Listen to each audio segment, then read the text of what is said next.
Crystal, I'm glad you're here today so you can help me honest. Since you've recently been studying all the broker stuff, you'll actually know the answers to some questions maybe better than I do. I'll have to pop out for a little bit when I put the little one down for a nap, but she's entertained with her dad while he's home for lunch right now. Oh, good. Perfect. Perfect. So every time I teach this particular class, it's a little different. I have some standards that I have been trying to follow, but people keep asking great questions. I think, oh, I should talk about that in that class. So the list is getting longer, and I'm bound and determined to keep it to a 2-hour class. So we'll see how I do in getting all this done. And my goal always is to leave some time at the end for you guys to ask questions if there's things I haven't covered or just things you want to know. And sometimes I am able to do that, and sometimes I'm not, because I talk a lot, probably more than I should. And my allergies are in full bloom. See what I did there? So my nose is running, my eyes are watering, I keep coughing, I'm having to drink water. So I'm not sick, it's just allergies.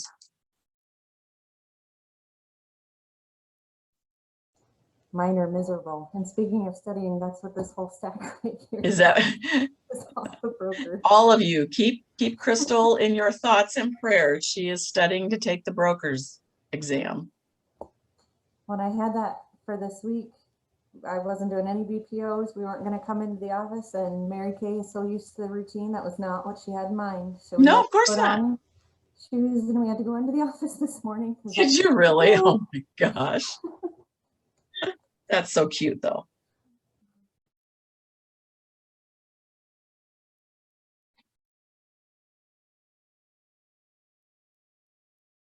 So we'll wait till a little bit after 1 because we always have so many people that pop on a little late.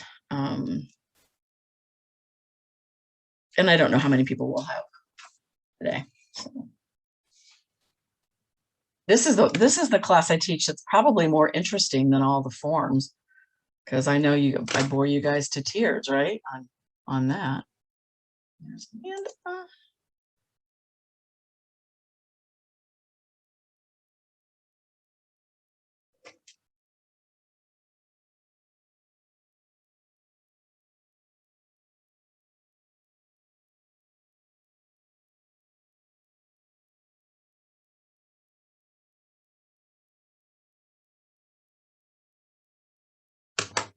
Funny, Crystal, I just saw you tagged me in a post on Facebook 20 minutes or so ago. That's on my list to be talking about, people going on vacation. What you need to do.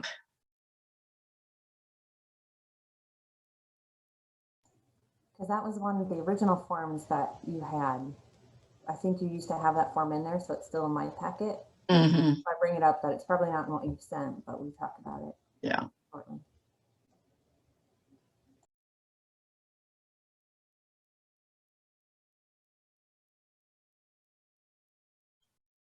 Clayton, you have your own account now? The magic of meeting with Danielle. Yeah, right? That's funny. Does that mean I can't call you Karen anymore? Oh, no, you can call me anything, just not late for supper. Okay, it's a deal. Yeah. It's a deal.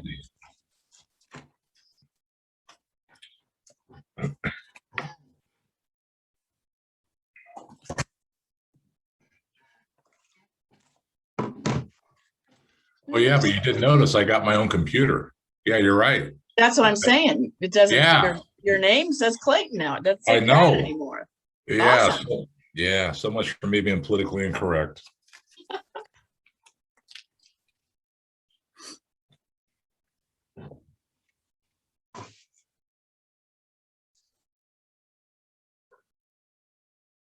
And there's the lovely Amanda.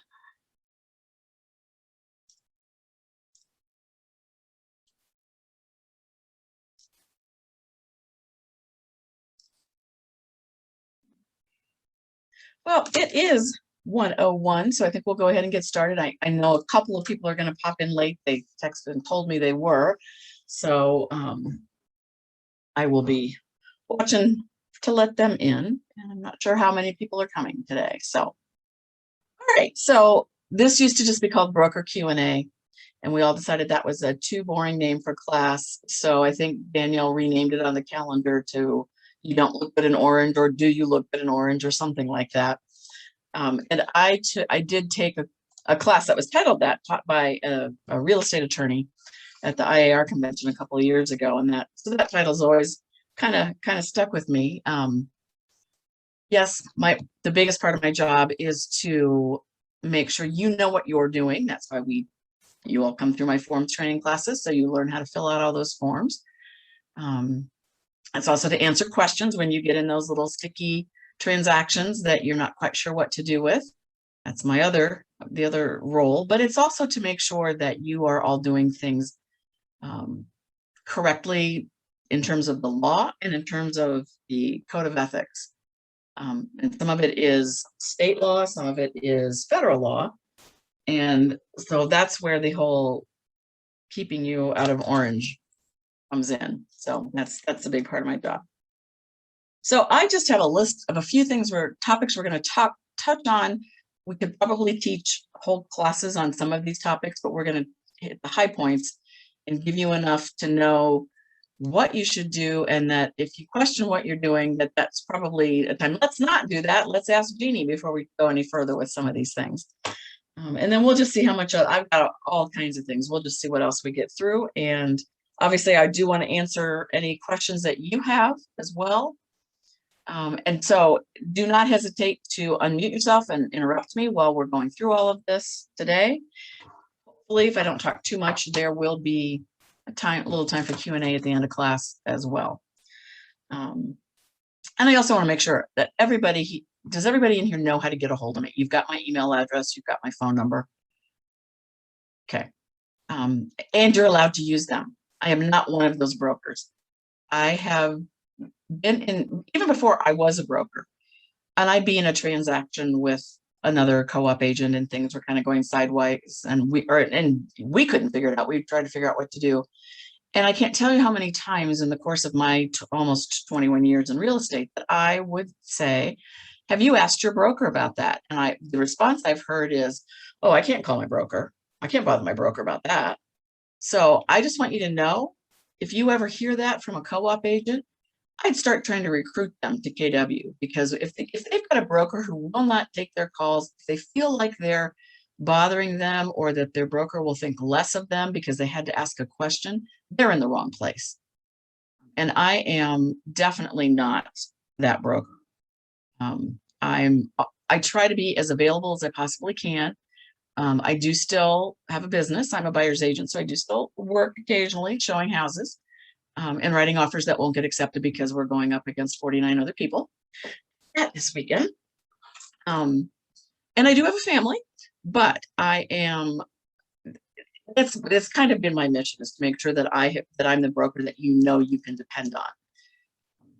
You call me or leave me a text or something on a Sunday evening, I may not get back to you until Monday morning, because there really aren't too many emergencies in real estate, right? There's nothing that's going to happen on a Sunday night that usually can't wait till Monday morning.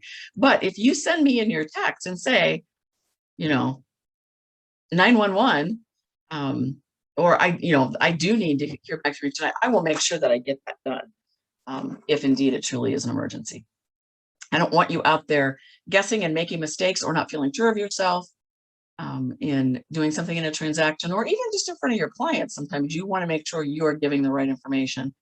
And for most of you that were, as your new agents, you're going to be in the productivity coaching program, and you're going to have 3 great coaches and a 4th that will be in our Ankeny office that can answer most of your questions. But if you can't get them and it is an urgent need, then go ahead and give me. Usually the best thing to do is just shoot me a text. And then if I'm in the middle of something, I will let you know when I will be available. Try not to let you hang too much.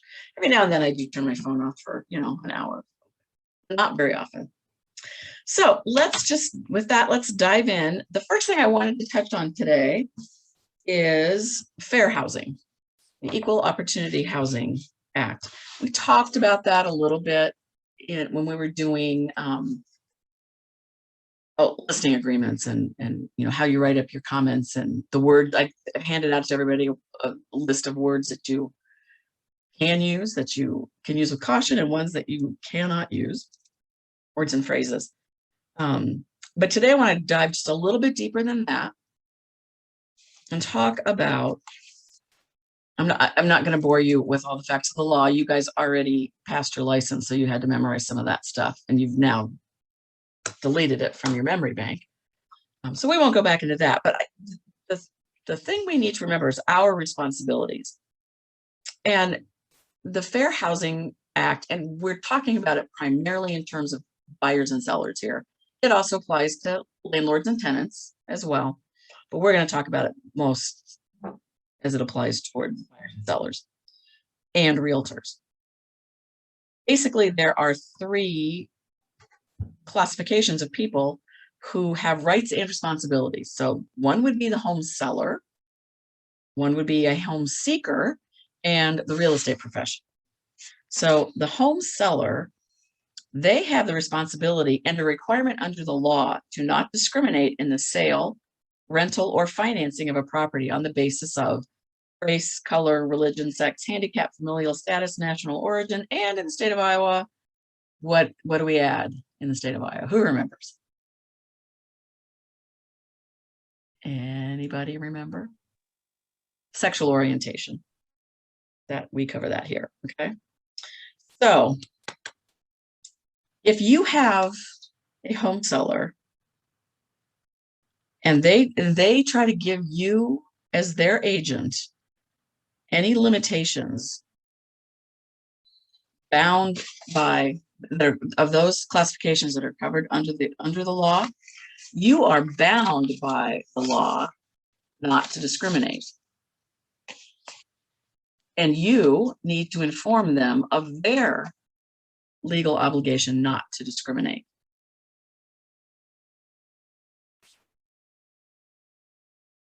For home buyers, they have the right to expect that housing will be available to them without discrimination or any limitation based on all those classifications that we just talked about. This includes the right to expect that if you contact an agent, that the agent is going to make available to them all listings in the price range that that buyer qualifies for without discriminating, without suggesting that, oh, you might rather look at this neighborhood over here rather than this one. And we know that happens. Newsweek did an undercover investigation 2 years ago, I think it was, in New York City. This is primarily with renters.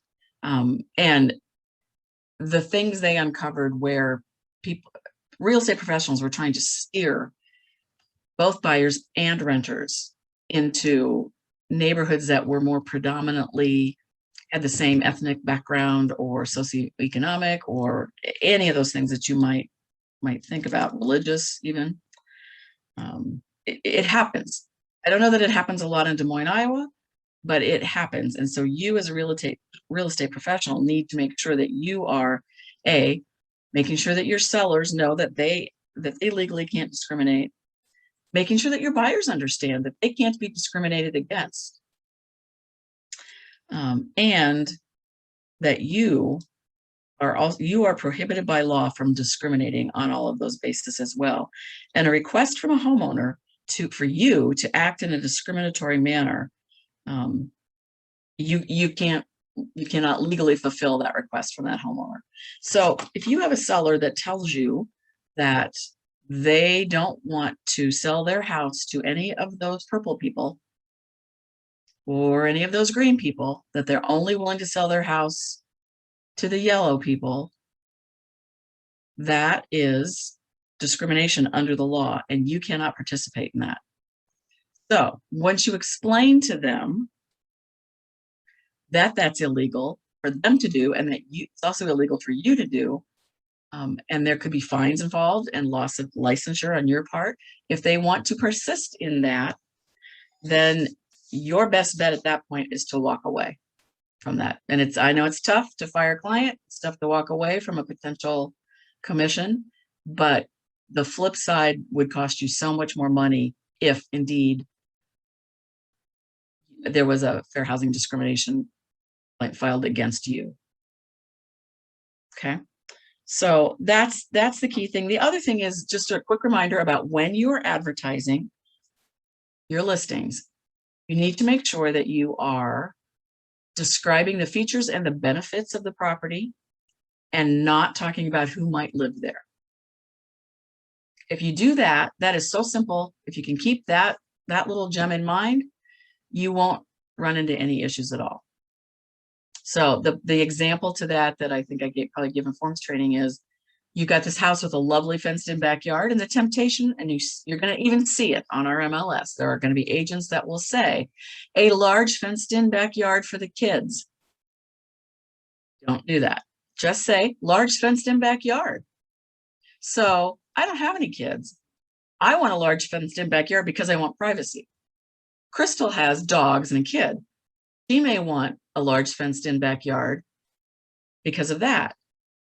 The buyer or the reader of that advertisement is going to interpret the features and benefits you've described and how it fits into their life, their lifestyle. So resist that temptation to start talking about who this house would be perfect for, and just talk about what is perfect about the house. Is that clear to everybody? Any questions on fair housing? Not specifically probably people discrimination, but if a seller says that they don't want clients represented by a specific brokerage, are we allowed to put that? So that's not a fair housing. That's not a fair housing complaint. We are obligated under the Code of Ethics and the law to present every offer that is sent to us. The seller decides to do with that offer once it's been presented is up to them. So you are required. So if you get an offer from XYZ Realty and the owner has said, I had a horrible experience with XYZ Realty and I don't ever want to make a dime for that brokerage. That's fine. But I'm required by law to present all offers to you. You'll clearly see on the offers who the brokerage is or who the agent is or whatever it is that they're trying to. So we can't prevent that brokerage from viewing the house with their clients. We don't have a way to do that, right? Okay. No. Now, if your seller feels strongly enough about not wanting someone from that house, from that brokerage to be in their house, they might request that if somebody from that company or a specific agent makes a showing request, then they want you to also be present for that showing, and you can do that. Okay. Okay.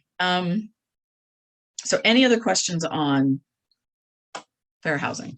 And like I said, I've given you the basics. This is the down and dirty that should keep you out of trouble. If you want to know more or read more, if you log on to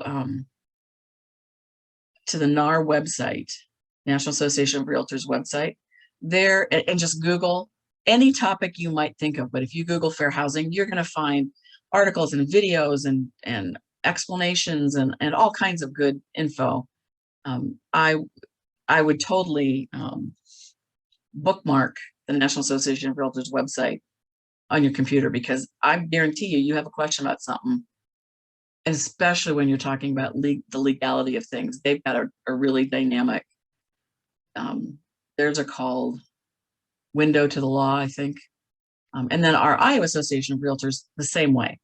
They also have legal breakdown videos where they talk about different topics, and you can go back and watch them at any time. Our Gabe Walsh is the attorney for the legal counsel for the Iowa Association of Realtors, and he does a really good job of making sure that we all know what we're supposed to be doing and not allowed to be doing. So that's a little bit about fair housing. The next thing I want to talk about real quick is the do not call registry.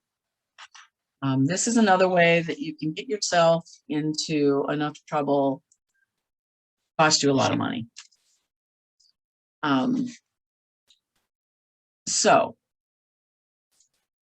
again, something that you can research a lot on and do a deep dive on it. We're just going to kind of scratch the surface here. I think everybody is familiar with the Do Not Call registry. Most of you probably put your own home phones on the Do Not Call registry at some point, right? Because you're tired of all the solicitors. What it means for us as realtors, we make a lot of phone calls. We do need to make sure that we are checking the Do Not Call registry anytime we're calling someone that we do not have specific written consent to call or to text. A lot of people forget that texting part. That's also necessary to make sure that they are not on the Do Not Call list. So if you want to check numbers, the FTC has an internet page where you can go look up a single number at a time free of charge. If you want to look up more than that at a time, our office does have a membership to that, and the login instructions are available. There's a white binder that says Do Not Call List that's by our back copy machine where the shredder is. And so the instructions are inside there. Password changes, I think it's every 90 days, they have to update that. And so we usually just have the password on a sticky note inside that. The instructions are laminated, but then you'll just find a sticky note with the password. If you try to use that and you can't get in, that means that our 90 days is probably passed and the staff just forgot to go update that. So just let somebody, let BD at the front desk know, and then they'll get that updated and taken care of. At some point, we're going to have a spot. We're in the middle of building a website where we're going to be able to have all kinds of stuff on, and that information will be on there, so that you'll have a digital place to always go check for the login instructions and for the password. So there are a couple of exemptions to the Do Not Call rule. So somebody could have their name on the Do Not Call list, but if it's someone that you have had an existing business relationship with, clients and customers, that extends for up to 18 months after the end of the transaction. You can keep calling them without worrying about anything. If a consumer calls you, you can call that person for up to 3 months after they've made that inquiry. Where we tend to get in trouble the most is when agents decide for part of their marketing strategy, they're going to purchase lists of for sale by owners, expired listings, and they're going to use a dialing system to contact those people. That's what gets that's when it can get hairy, because a lot of people have been using what's called a double dialer or a triple dialer, where you upload your list of names and numbers wherever you got them from. There's services out there where you can buy lists of for sale by owners and expired listings. You upload that list of numbers and it just starts calling them. And one of the things you do when you're using one of those systems is you make a pre-recorded voicemail type thing, so that the dialer is calling one person, and if that person isn't answering, then as it starts to call the next person, it leaves a message that you've pre-recorded. Sometimes you might be talking to someone on one of the lines and the dialer is going to keep dialing. That's when you're going to get in trouble, is using those pre-recorded messages. Had an agent in our office who was using one of those systems and wound up leaving a message for the wrong guy, because he was someone who was actually looking to be able to file a lawsuit. There are attorneys out there that advertise. You see them a lot of times on late night TV advertising. If you've been called by, and some of them mention realtors specifically.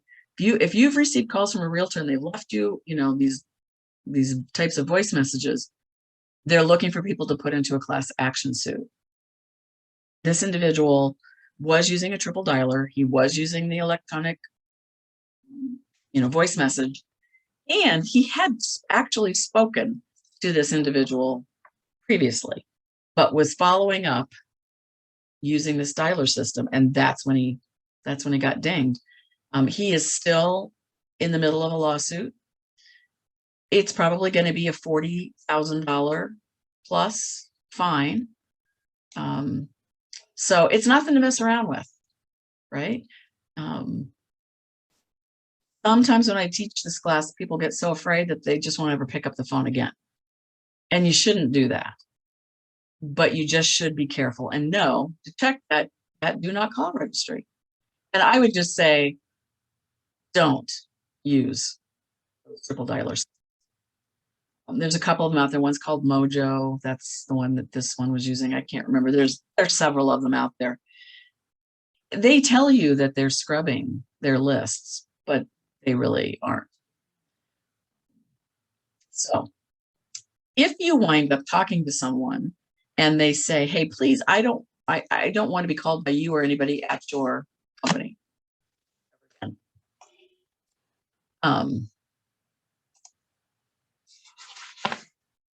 Then you want to make sure you let Nadine at the front desk know that this individual, so give the name and the phone number, does not want to be called by a Keller Williams agent. They'll send out an email to everyone. And I know you all are going to read every single email that comes out, right? Right? Yeah. Yes, you are. And she'll also put, we've got a form inside that book I just talked about that's back by the back copy machine, where we keep track of all those people who have said that they do not want to be contacted by us. We're required by law to do that. So if, like I said, please make sure you let somebody know. Usually just a quick email to the front desk and that will take care of it. And that way we're making sure we're following that law. Someone talked about or asked about for sale by owners. So if you are calling on behalf of one of your buyers, that is allowed.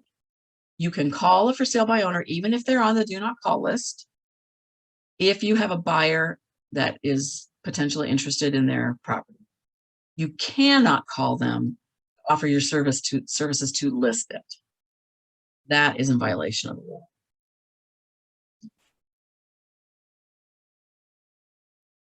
That is everybody clear on that? Some people have been afraid that they can't call a for sale by owner at all, but no, if they've listed it for sale by owner, they put their phone number out there and you're calling about a buyer, that is perfectly fine.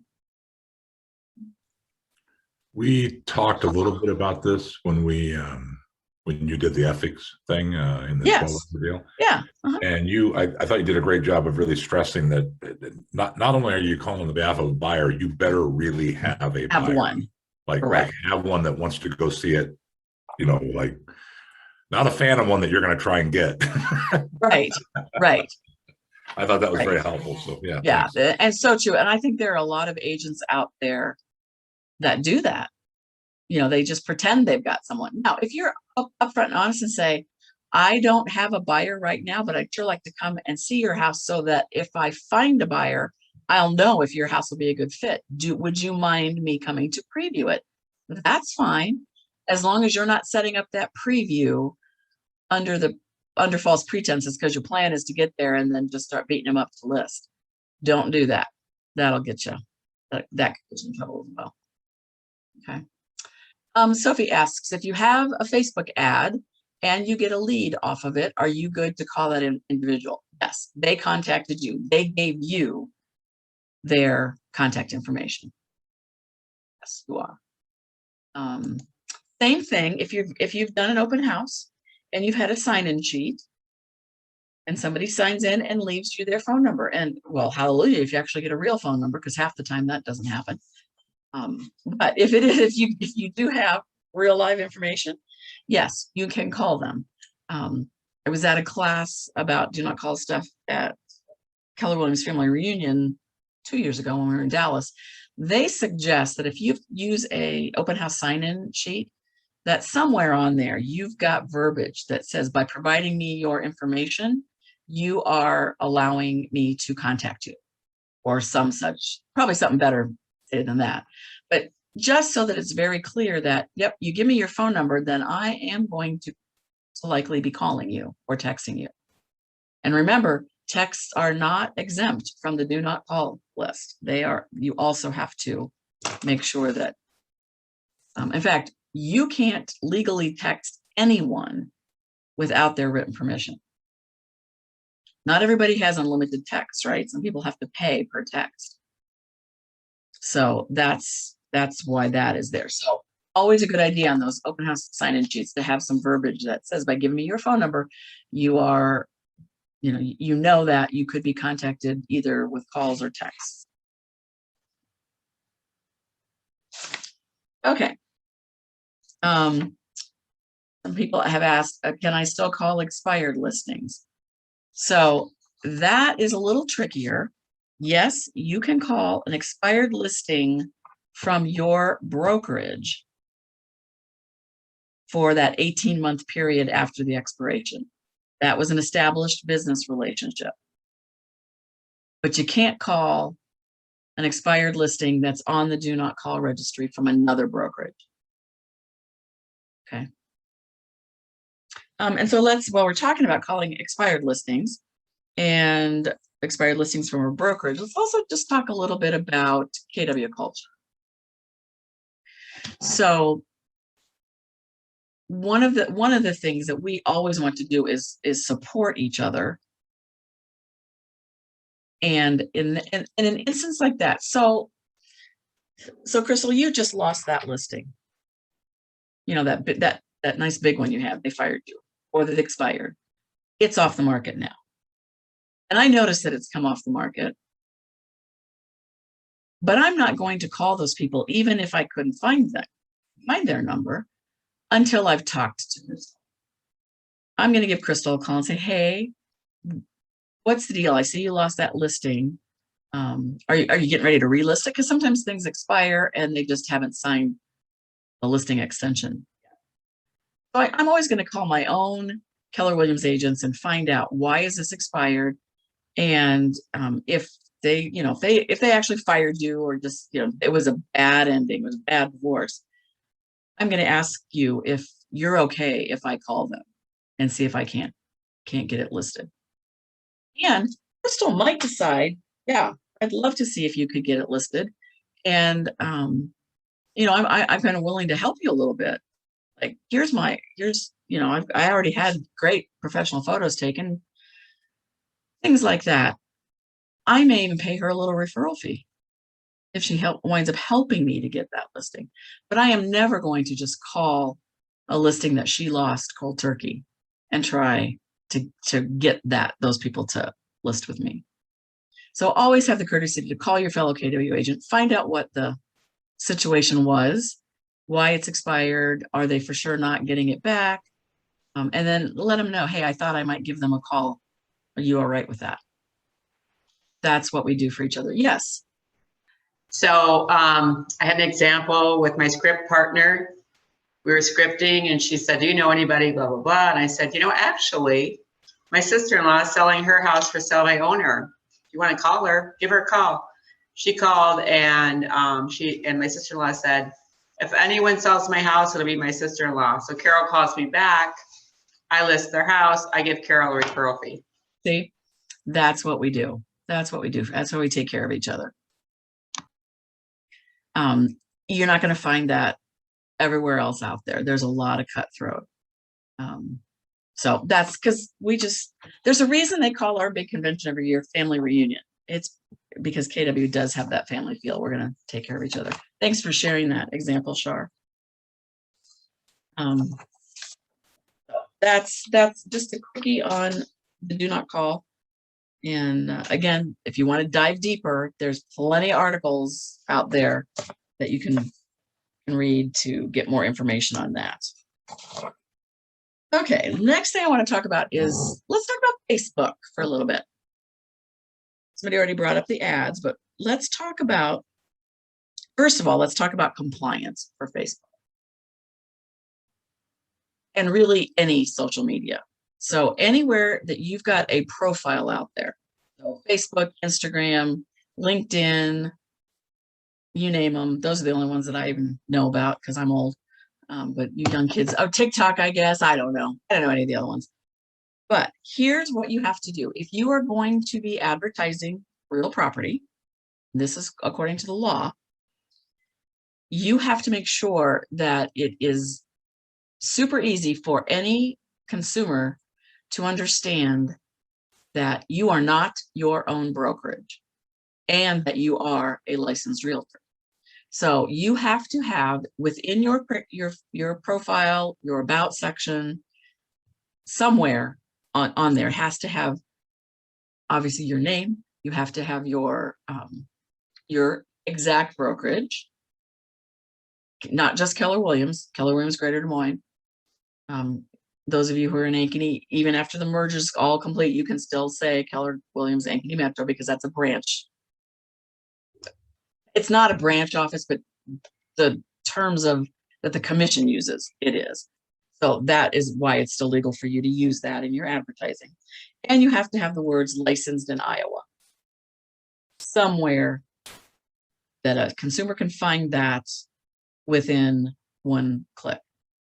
That stuff should also be on any listing flyers that you might be like, say, posting at the grocery stores on all those little, flyer boards that you can, anything you're going to mail out needs to have that. Again, the purpose of that is to make sure that any consumer that stumbles across your ad understands that you're a licensed realtor and who your brokerage is, and that you are not your own broker. Okay. Questions about that? Because this is the time to be doing it. I know you're all getting your Facebook profiles set up. I will tell you that not only does that information have to be on your business Facebook page, it also must be on your personal Facebook page. Unless you are never, ever, ever, ever going to talk about real estate on your personal Facebook page. And how dumb would that be? That's one of your best forms of advertising to the people who already know you, right? So just make sure you've got all that stuff everywhere. If you want me to take a look at your profile, let me know and I'm happy to do it. Always a good idea to friend your broker so that your broker can see what you're doing on Facebook. So that's what I would like you to do. Let's also talk about things that you shouldn't be posting on Facebook. Just a quick note, I don't think Katie's on this class, but she made me think of it because she's licensed in in 2 states. So you need your license of each state you have a license. Yes, you would. Yep, if you're licensed in more than one state. Well, it depends on what the rules are in the other state where you're licensed. So I'm just talking about Iowa laws. Okay. So Facebook just in general, I mean, obviously that's become a great form of advertising for us, real estate. But you can get yourself in trouble, not just posting on your own personal and business page, but I don't know how many of you have stumbled across all the hundreds of real estate Facebook groups there are out there. There's referral networks. There's something called Lab Coat Agents. There's, $1 million real estate. There's, you name it. There's real estate masterminds. There's a million of them. And I see lots of comments on there that shouldn't be made. There's also local ones. There's Central Iowa Real Estate Knowledge, which that's a great place to go and try to find out information on, who's got a good structural engineer, those kinds of things where you need something for assistance. But what you don't want to start doing on any of those pages is to start talking about a problem you're having or a situation you're in, that you're trying to seek advice on how to solve it, but you are giving so much information that anybody within your market could figure out exactly what property you're talking about. I see it all the time. They give so much information that if you're a good sleuth, I guarantee you, Crystal would be able to figure it out what you're talking about. So within those real estate pages, be very careful, not only what you post, but also what advice you take. You got to remember those national pages, you are talking to people from all over the country. All 50 states have different rules, different common practices. So you might take advice from somebody in a completely different part of the country that is not going to work here, or could even be against the law here. You might also be giving advice to somebody that makes no sense for them in their state. And then wouldn't you feel bad if they took your advice and it was against the law where they were? So just use those Facebook groups. You can learn a lot from them, but just remember to not take everything as 100% truth for what's going to work in our market. Now, if you have posted something on Central Iowa Real Estate that that I don't think you should have posted, I'm going to send you a private message and ask you to either take it down or edit it. And if I ask you to do that, there's a reason. I don't do that very often. So please comply, and then we'll have a conversation about why, because I want to make sure you understand. On our Facebook page, if something gets posted that shouldn't be posted, if I see it, there's 3 or 4 different people that have admin rights on that. Some of the staff, Sandy does, I do. We're going to take it down as soon as we see it, and then we're going to contact you and tell you that we took it down and why, in an effort to help you learn on that. Is everybody kind of clear on the perils of social media, as well as, wow, we can really get some good business from social media, right? It's a twin-edged sword. Crystal, do you have anything to add to that? The one I kind of want to touch base on is, you'll see it a lot, especially on the national pages, brokers talking about commission. Mm-hmm. And cutting commission, and oh, builders are only paying us 2.5% now. You have more than one brokerage on that format, and commission should not be mentioned at all. Right. Now, some people pull the hard line on that and say, if you mention commission at all, that you're breaking the anti-trade laws. That what the law states is, if you've got more than one broker in the same room or chat room or Facebook page, and they are colluding to fix what the market is charging, that's when you're breaking the law. If somebody's saying, oh, well, the builders in our market now, they're only paying us 1.5%. That's not necessarily breaking the law, because you're not colluding to set a commission. If myself and 3 other brokers were all sitting and said, you know what, we're going to just charge 5%. That's going to put these other guys out of business, and we're all just going to charge 5%, and that'll be great. That's breaking the law. But better to err on the side of caution than think that it's okay. So you just always want to be careful what you're talking about. And it's a serious enough business. At the beginning of every Des Moines Area Association of Realtors board meeting, there's a disclaimer that they read that we will not discuss that. And they read it for every meeting. I think the other one, if we could get some clarification, the agent's not in our office any longer, but it's someone I've seen. If you're sharing someone else's listing, Mm-hmm. you should be giving credit to whose listing that is, right?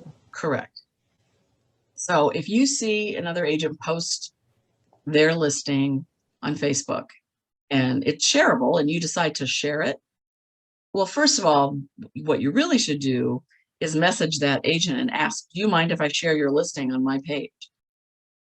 And make sure you give credit to that agent when you do. Don't make it appear like it's your listing. So a super easy thing to do would be to say, look at this great listing that my colleague Shar just put on the market. So that way there's no confusion that it's your listing. You're not trying to pass it off as your own, but yet you're able to share it and maybe try to help find a buyer. Like we need help trying to find buyers these days. Shar, you have a question? Oh, sorry. Go ahead, Jen. So you would just put that at the top, like when you hit share and Yeah, and you know how you can write a comment. You Yep, that's what I would do. You see this Yeah. great listing from Tar. Okay, I just wanted Yeah. to clarify. Yep, Thank you. absolutely. Yeah. Sharp? Along those same lines, this realtor is no longer with us either, but I had someone do an open house for me, and she did a video walkthrough and didn't mention that she was holding an open for me. Now, I don't know if that's required. Can you kind of touch on that, Jeannie? When it's within your own brokerage, it is not a legal requirement. But that would be, if that's something that's important to you as a listing agent, make that be the expectation of someone who's holding your listing open for you. But definitely if you're sharing a listing of somebody outside, you want to make sure.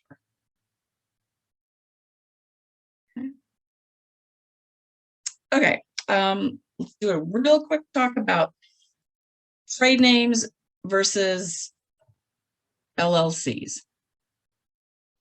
So it kind of ties right into advertising, and there's always a lot of confusion on this. So a trade name it's called a fictitious name that you might be using to advertise yourself. So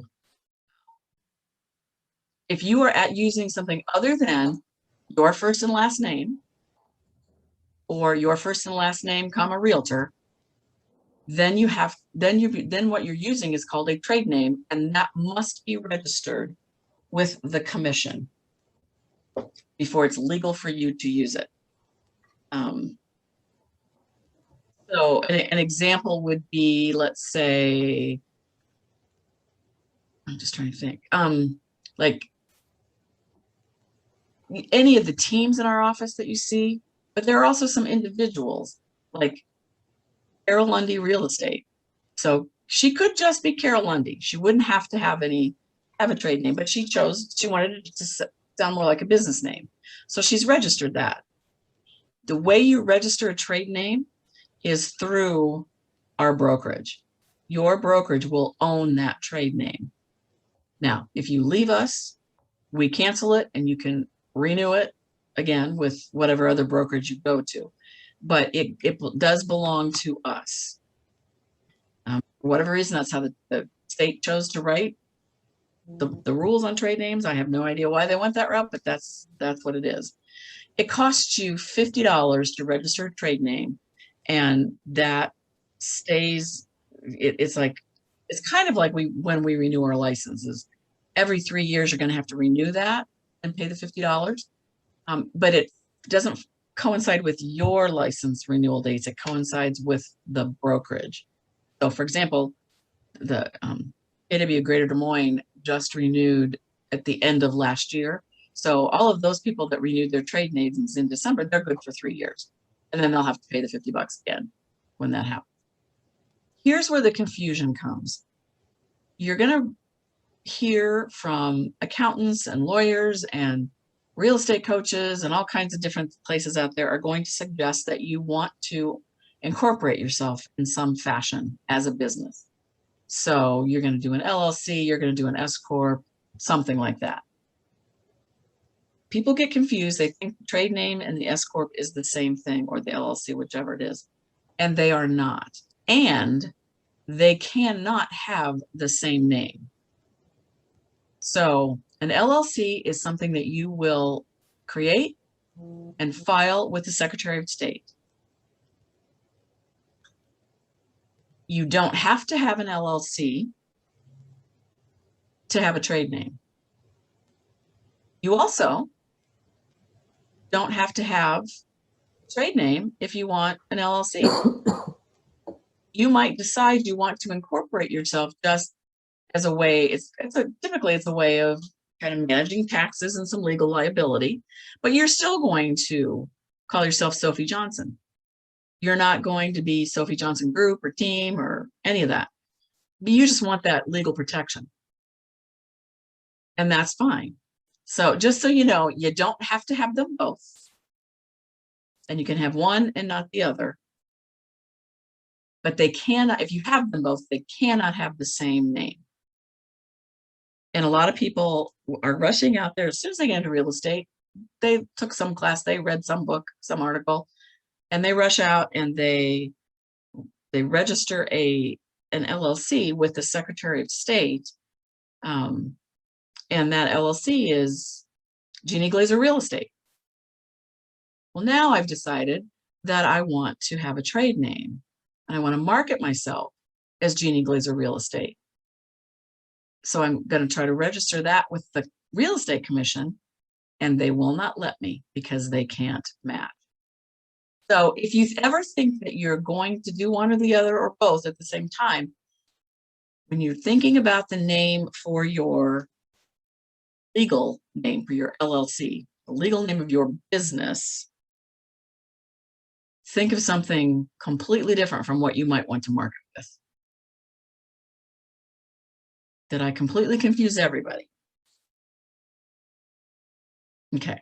Just if you don't remember all this that I'm throwing at you and you're getting ready to do one of those things, either create some sort of a team name or create a legal entity, just call me and ask me. We'll talk through it to make sure you're not going to be one of those that has to wind up redoing their LLC, because we've had, probably about a half a dozen people that have had to do that in order to have the trade name that they want. We don't want you wasting that kind of time, and certainly not wasting that kind of money. And I also have to tell you, getting the trade names registered is the most painful process. I can only do one at a time, and it takes sometimes a week or longer for the commission to make a decision on it. Well, that's actually the licensing bureau. So I've got a list right now of about 12, and I'm trying to work through those. And yeah. So if you're thinking about that kind of stuff, and you're confused, you don't remember what I said, just call me and let's chat about it before you start spending money on attorneys and things that you might have to unspend. Okay, I'm going to also touch on a little bit about if you are going to be buying a property for yourself or selling a property that you own or have some sort of financial interest in. I want to make sure that you know we do have a policy. You get two, I'm calling them freebies, but they're not exactly free, a year where you do not have to pay company dollar on either purchase or a listing. There is a $150 fee that you get that gets paid to your brokerage, to Keller Williams, and that's just for processing stuff. There is also, if you're buying a property and you take the commission, in addition to the $150, you do still have to pay royalty to KWRI, that 6% fee. That still has to be paid. The rest of it, you get to keep all of it. A lot of people, when they purchase a house, they will negotiate with the listing company and the seller to negotiate the price down by what their commission would have been, and then just not take any commission. Still have to pay the $150, but if you do it that way, then you don't have to worry about the royalty fee. Do we have to pay the $295? What? Do we have to pay the $295? No, you're exempt from paying the $295 transaction fee as well. Yep. Okay. If you're listing a property of your own, you're still going to fill out your listing paperwork just as if you were listing it for anybody else, and put, if you would, like, say you're going to co-op 3% to the buyer's agent, you would still show it as being listed at 6%, but your independent contractor agreement with us supersedes that. So then you would not pay commission. So then if you're not paying any commission, you don't have to worry about the royalty part. You would just have the $150. Yes, Amanda. If it's a list of yours, like, so I'm licensed in Washington as well, and the brokerage I was with hired you co-list it with someone. Is that the same case at Keller Williams? We do not require that you co-list it, but we've got a whole boatload of disclosures you got to do. If it's your personal home, we will not let you do dual agency. So you cannot represent the buyer on your own personal home. And I just recommend you don't even do your own open houses. Just find somebody else to do your. But we do not make you co-list it, or previous brokerages that I've been with, you had to have somebody else even list it. Like, you couldn't be on it at all. But we've got about, you got to have it on the MLS that you're the owner. You have to have it on your seller disclosure. And then we've got a addendum that's called the financial disclosure, financial something or other. I don't have the name of it in front of me, but there's a whole nother form. So yes, Shar. Sorry, we're asking for a remote that we can unmute Yeah, ourselves. right. It's very likely that my daughter might be selling her house within this year. Is it the same for immediate family? No. Okay, it has to be my residence or. Or an investment property, yes. Unless you're gonna live with your daughter, then it would No. count. Probably not happening. Yeah. Thanks. So any other questions about buying or selling your own homes? Okay. Talk real quick about MLS compliance. Has everybody taken the MLS new member training yet? Nobody's taken it yet. Okay. Oh, Amanda has, yeah. So that should be next Thursday. It's the first Thursday of the month so go on the DMAR website, look for that and register for that. It's still being done via Zoom, so you don't have to go there. They'll go over things, or they should at least go over things a little more clearly. But I just want to talk real quick about the whole clear cooperation policy is what NAR has called it, which confuses people. They don't really know what that means. But basically, you have to have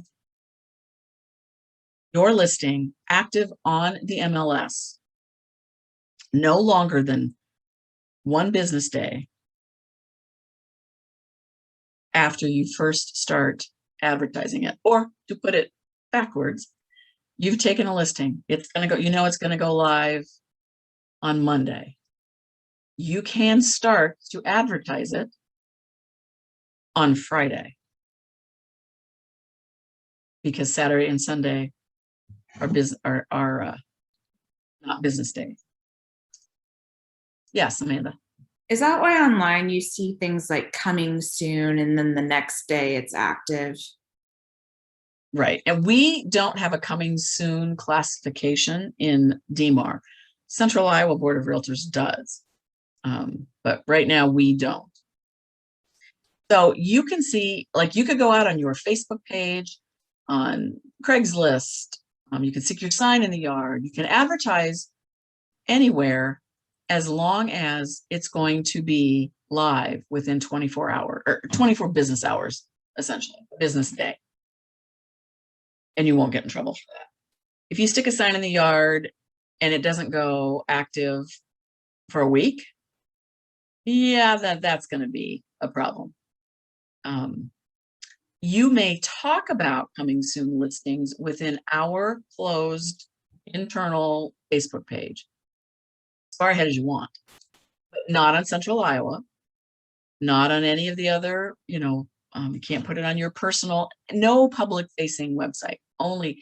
And I'm going to tell you guys, this is one of the reasons that I am so stinking excited about our offices coming together as one office, because I have been arguing with leadership like forever that we got Ankeny agents, that's separate, completely separate brokerage on our Facebook page. We should not be talking about our coming soon listings. That's a clear violation. We should not be holding open houses for each other. 2 separate brokerages. And now that we're all one team, that's one thing that my broker brain can quit worrying about. So that makes me happy. The other thing to remember about clear cooperation is that it's not meant to, how do I want to say this? It's not meant to prohibit pocket listings. So you can still talk within your office about the properties you've got coming up, or maybe you've got sellers who are like, yeah, if you ever hear the right buyer, we'll sell, but we don't want to put it on the market. So within your office, that is still fine. You can still do that. It's not meant to discourage that at all. There's some misconception about that. But the purpose of the clear cooperation policy was to make sure that everybody has the same opportunity to know about this listing, because then the broader exposure, right? The more likely that your sellers are going to get more money. And that's the purpose of it. There's too many agents out there that we're trying to double dip everything and keep it all and some brokerage that we're trying to keep it in-house. So that's one of the major reasons that NAR instituted. And they'll go into it in more detail. And if you're super nerdy and want to geek out on it, there's a good, Gabe Walsh did a really good legal breakdown video on it as well. You can find our website. Okay, I want to talk real quick about vacations. Actually, that came up on our Facebook page today. And that, yeah, Sorry, just sure. one more real quick on the clear cooperation, because I still see this on the national pages, and for the newer agents, if you're on those pages, we cannot say our services are free to buyers. That's not part of clear cooperation. I That's, thought that was the same ruling. no, Oh, okay. no, I'm getting to that. Okay. Sorry. Okay. Okay. No, that's that DOJ, the DOJ settlement. Okay, so I wanted to talk about vacations real quick. First of all, they're important.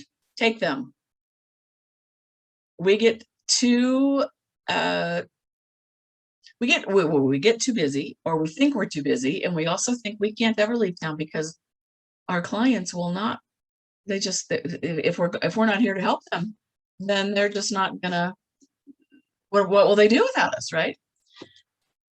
And vacations are important. In fact, Gary Keller will tell you that when you're planning your year's calendar, put your vacations on first. So when you're taking a vacation, like actually take it. Don't say, oh, I'll have my phone on. I'll take care of business while I'm gone. I can answer. That's no problem. Except for when it is a problem. I can't tell you how many times agents have said that and then find themselves someplace where they have no cell coverage. In the meantime, they've got co-op agents from their pending transactions. They've got their own buyer-seller clients that cannot get a hold of them. And they don't even know. They're up in the mountain, top of some mountain somewhere. They don't even know that people are trying to get a hold of them. Those people are going to call the office. And then the office is Nadine's going to send that call to me. And do you think I'm going to be happy that I can't get a hold of you either? And I don't know anything about this transaction or this problem or anything. So when you are going on vacation, even if you say, I'll still be answering my phone, please, please, please, please notify the front desk. You can stop by and give her the information, or you can just shoot Nadine an email. Let her know the dates you're going to be gone and who is going to be covering for you. And please have somebody covering for you in case you get there and there's no cell service. Because if you don't have somebody already designated, guess who has to do that work for you? Me. And you won't be my favorite anymore. So let Nadine know. And it doesn't also hurt to let me know. I'm going to be out of town. Here's who's covering for me. And if you want to have somebody lined up to cover for you, have them sign an additional appointed agent. That way they can do whatever, they can be you while you're gone. You can make that be specific to a certain number of dates. You can even make it be specific, to a certain property. So let's say you're going out of town and you've got a buyer that needs to be looking at some stuff. So Sophie, I'm going to ask you if you will look out for this buyer for me. If something comes on the market that they need to get into, will you show it, please? But I'm not giving you that buyer forever. I'm just giving you this buyer to work with until I get back from vacation. So I'm going to put those dates on there. And then I'm also going to pray that they don't like you better than they like me and decide to dump when I get back. But that's what are the odds that could happen? None, right? I mean, come on. So there's the other part of having vacation coverage. There's no right or wrong way to do it, but I'll give you some examples of how some people do it. Some people will pay like $25 a door to show houses. They'll pay mileage. If they're covering an open house.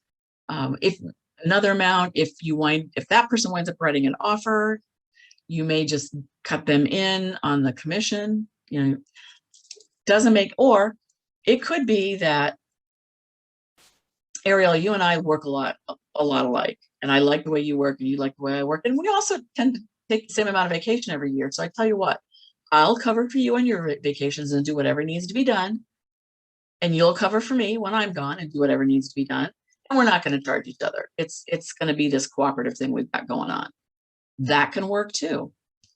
I don't care how you do it, how you work it out with your vacation coverage agent, but put it in writing so that everybody's clear. Okay. It's crystal clear how you're getting paid or if you're getting paid. I don't care if you put it on a cocktail napkin, if you like at the Starbucks, you go to coffee to talk about how to do it, or email back and forth, whatever, just have it in writing. Because if you come to me later and say that Bendy promised me she was going to pay me, you know, on this, and it's closed and she got paid and she hasn't given me anything. And I'm going to say, Ariel, what did you and Bendy agree on? And we say, oh, let me see what you had in writing. Oh, I don't have anything. I'm really sorry. I'm really sorry, Ariel. That wasn't nice of her. But you don't have anything in writing.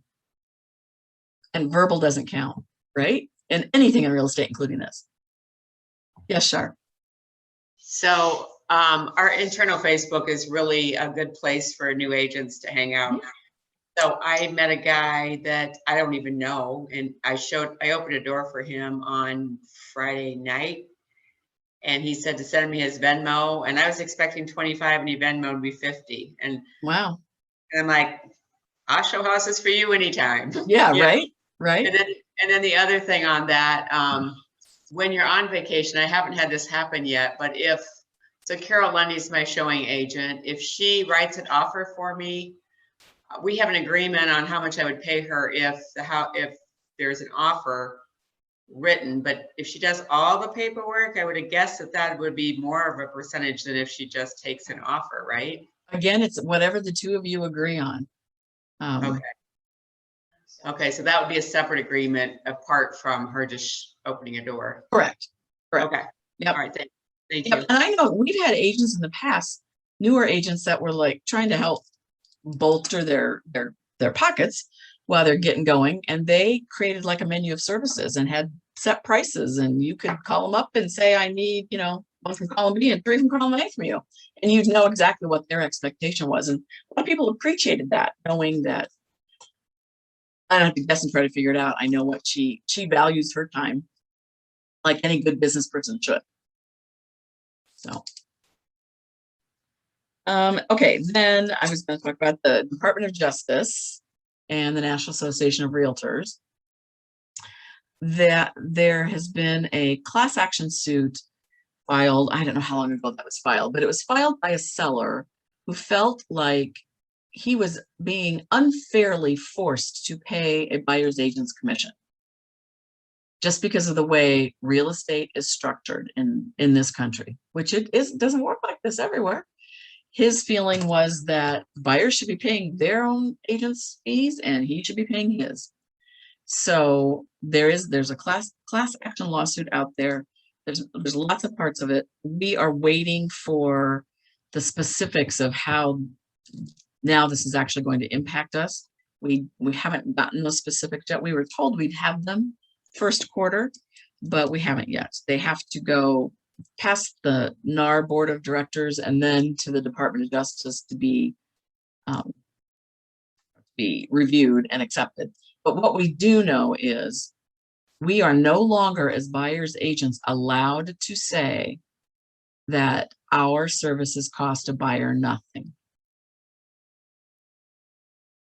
And that's been something that a lot of realtors have said for a long, long time. We can't say that anymore because the reality is using us, even though they don't pay us, does cost them something. They're paying more for the house than they would have otherwise.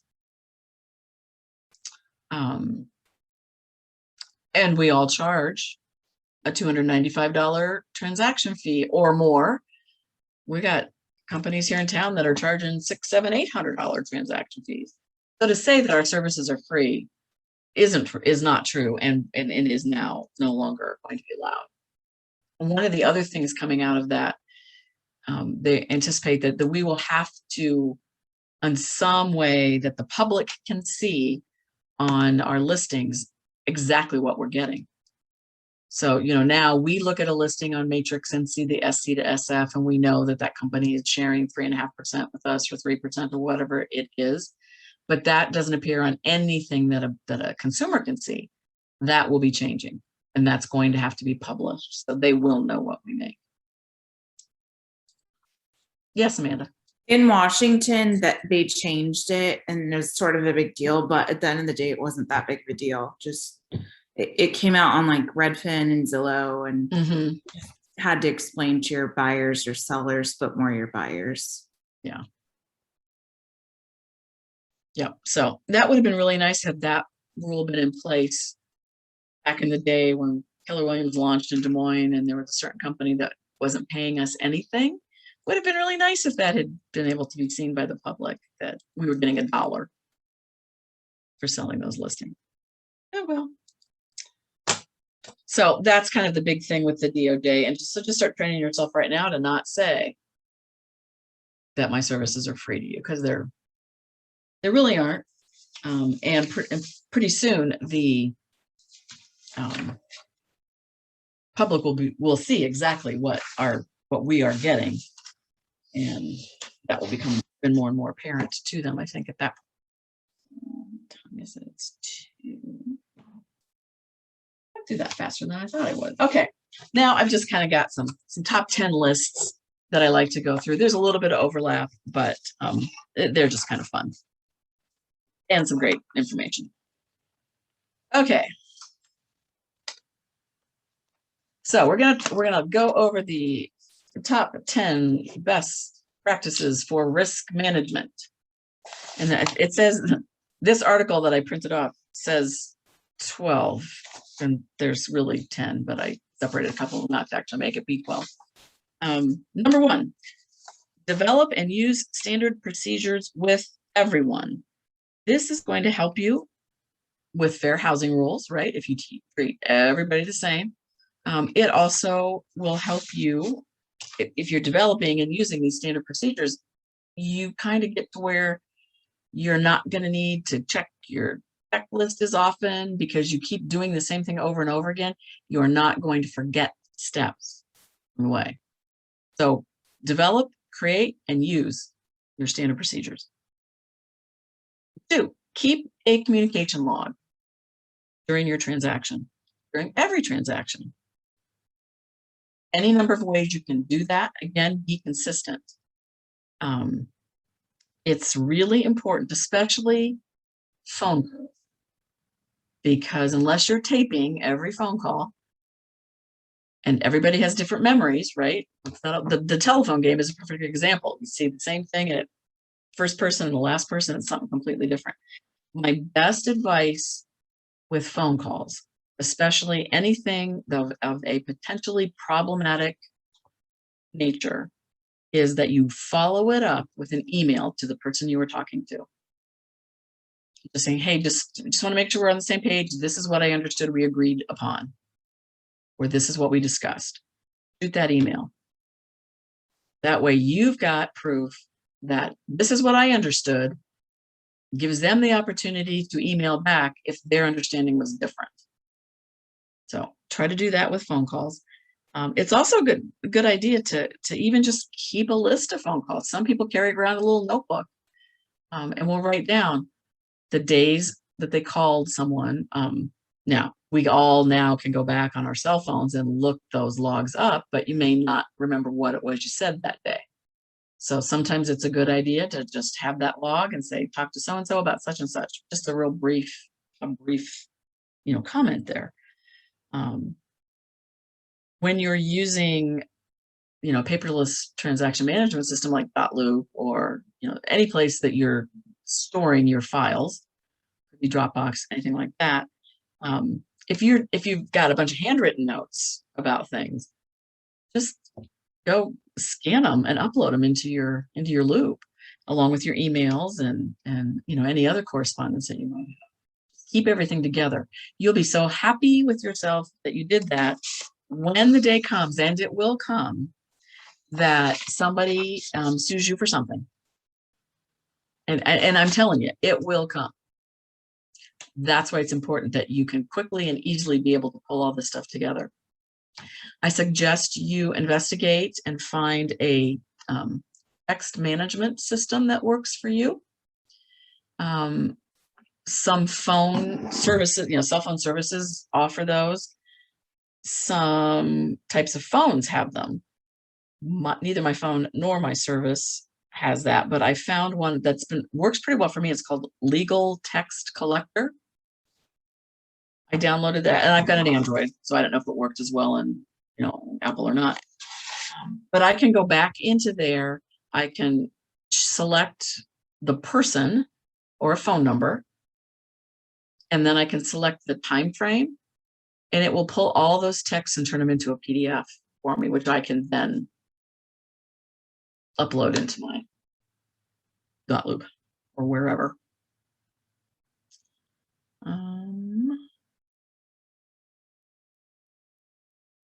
Okay.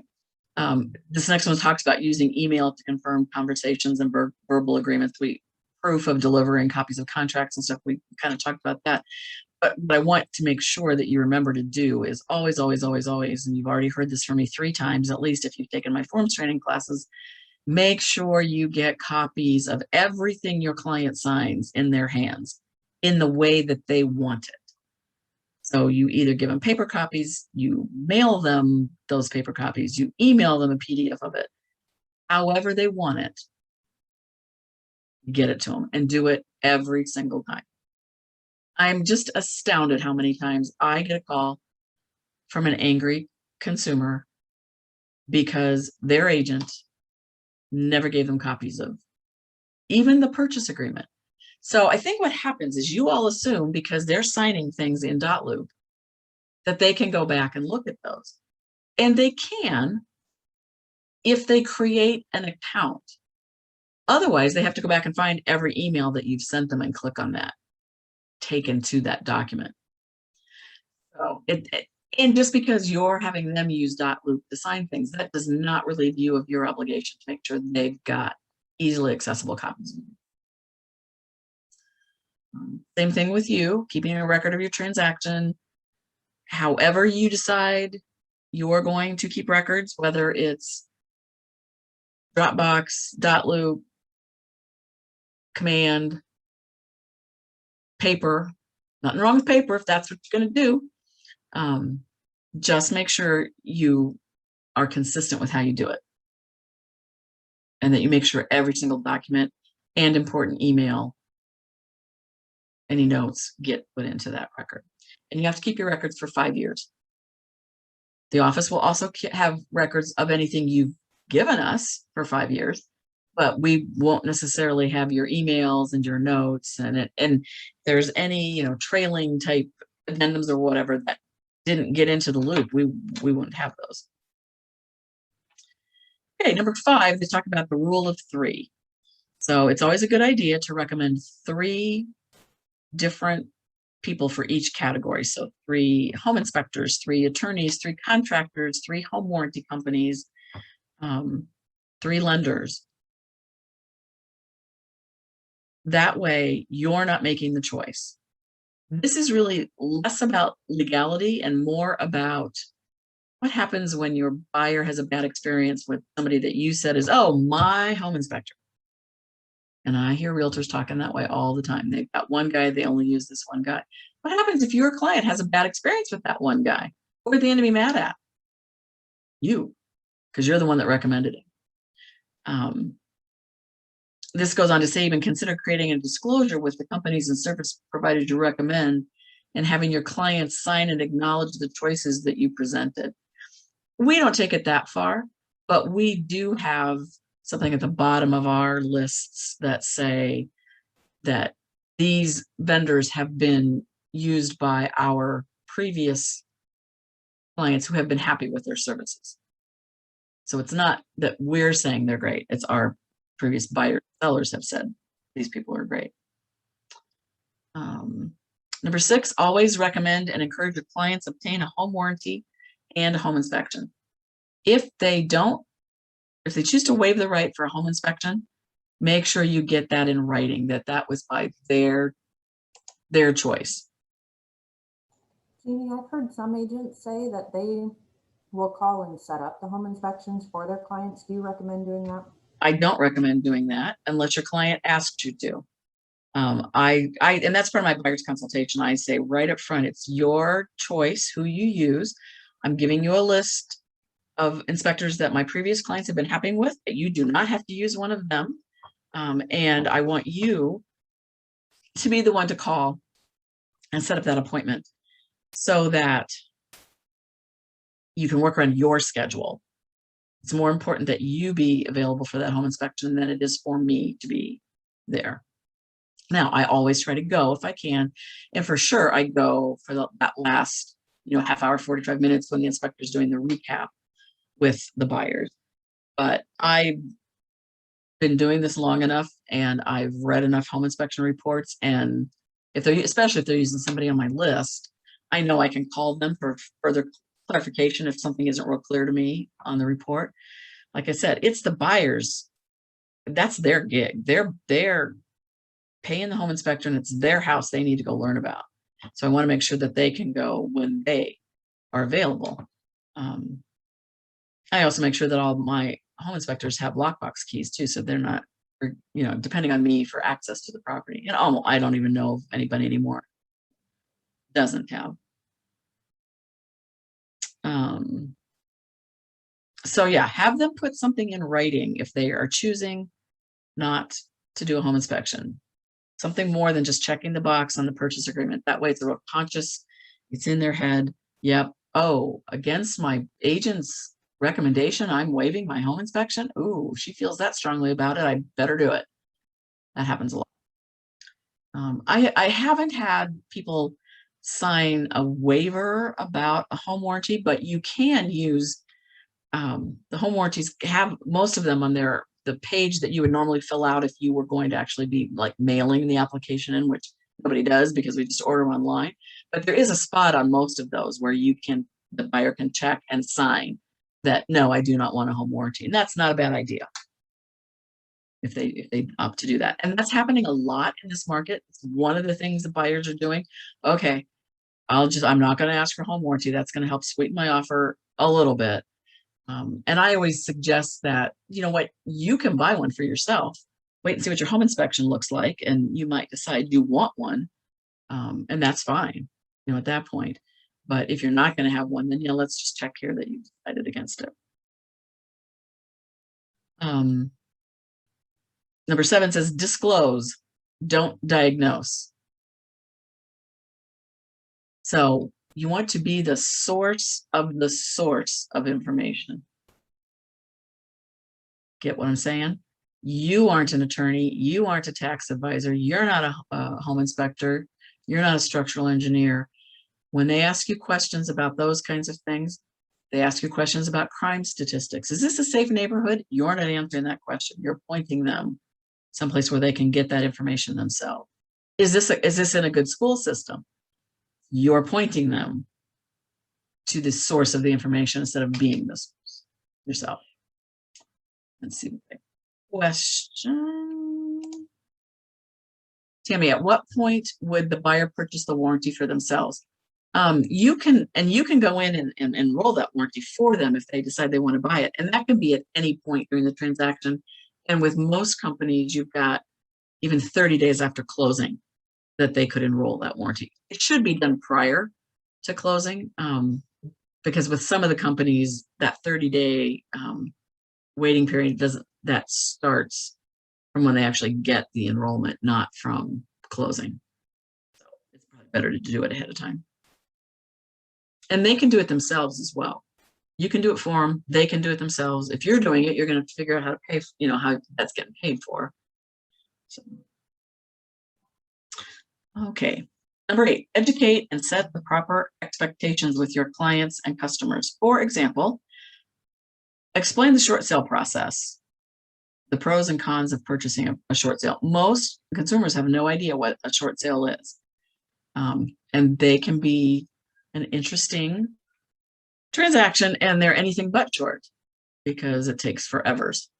So you need to know whether or not your client is even a good candidate. If it's somebody it's a first-time home buyer and they're in a rental and their lease ends in 45, even 60 days, they're not a good candidate for a short sale, because a lot of short sales can take as long as 6 months to get to actually get closed. Talk about earnest money. Like, I'd say 50% of the lenders don't even mention earnest money when they're sitting down with a buyer. They've never heard of it before. So make sure you talk about that in your buyer consultation instead of waiting until you're like, oh, how much earnest money do you want to put down when you're writing the purchase agreement? So talk about earnest money, and then also talk about what happens when a sale falls through. Now, we know the purchase agreement has several spots in it that talks about what happens to earnest money. But the reality is, most brokerages, ours included, if the buyer and the seller don't sign off on what happens with the earnest money, it's staying in the brokerage's trust account until one of them goes to court over it, or they both decide to go to mediation, or they come to some kind of agreement. We aren't releasing earnest money until the buyer and seller agree, or we're told where it's to go by some sort of legal body. And the other thing that this mentions is always, always, always, always conduct a seller and buyer interview or consultation, whatever you want to call it, with all clients. Remember that what we talked about, treat everybody the same. So you get a sign call, you go show it, that's not the right house for them, but they like you and you make a connection and they want to work with you. So now you feel like, ooh, weird. So do I just start showing them houses? No, don't. If your standard practice is that all your buyers have a buyer consultation with you, then let them know, hey, I'd love to work with you. Can we set up a time where we can meet in my office for 30 to 45 minutes and kind of go over the process and make sure that everybody's on the same page? It's going to make things so much more efficient for you when it's really you that you're trying to protect, but you got to sell it to them at the advantage for them. So people who don't do buyer consultations are the ones that call me, and they've gotten themselves in a situation and they don't know what to do. And I said, well, didn't you talk about that at your buyer consultation? Well, no, we didn't do one. So just always do one. Okay. Number 9, when working with buyers, make sure the buyer's ready, willing, and able to purchase. Have they been pre-approved? Don't start showing houses until they have been. Explain to them the importance of the pre-approval and that you're going to have a pre-approval letter when you find the house, and you may not have time to get one, especially as fast as our market's moving right now.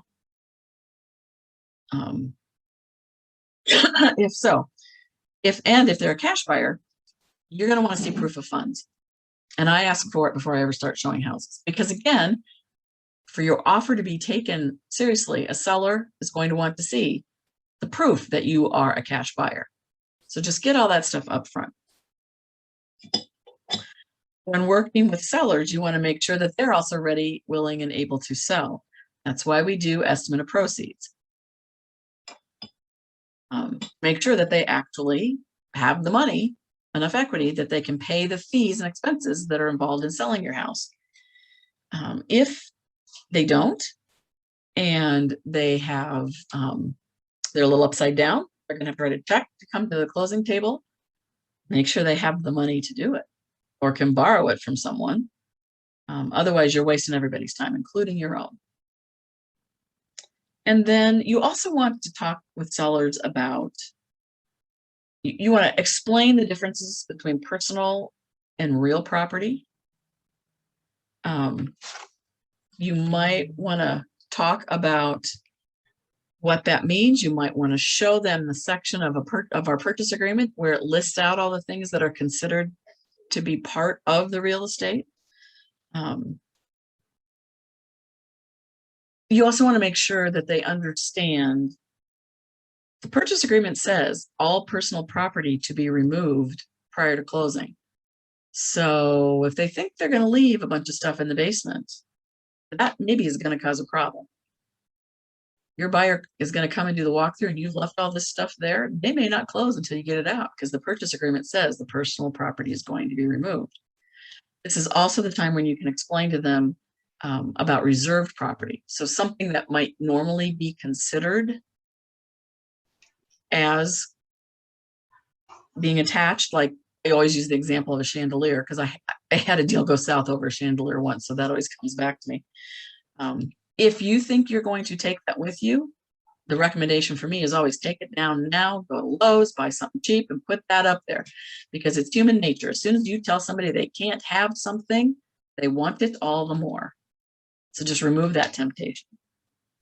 Jeannie? Yeah. Sorry. For the new people, the buyer's consultation, I was just sharing with Deborah here that it was on Ignite. Where else could they get a good example of a buyer's consultation? Is that something you go over in the listing? I don't remember. No, I don't do consultations during forms training, but they do them as part of the activity coaching program.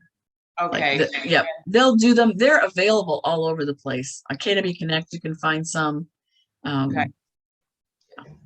One thing that came up recently for me, I referred a client to Cedar Rapids, and she didn't realize they needed a down payment. And I don't know if, I mean, I did a buyer's consult when before they moved. I did a buyer's consult, and then they found out they had to move. Then I referred it to Travis Ferguson. Anyway, somewhere in between the translation of referring them out, one of us forgot to tell them they needed a down payment. So here they were ready to buy, but they had no down payment. Oh no. Yeah. Well, had they not been to a lender? He actually was working for he was actually working for a lender. And he didn't know he needed a down payment. That's fascinating. I know it is fascinating to me too. Yeah. Okay. Number 11. Jeannie, I was just going to mention real fast that Delane actually can help with the consultation. She's got a lot of PowerPoint templates that she'll give you. Yep, she knows where to go find all that stuff within all the KW things. She rocks.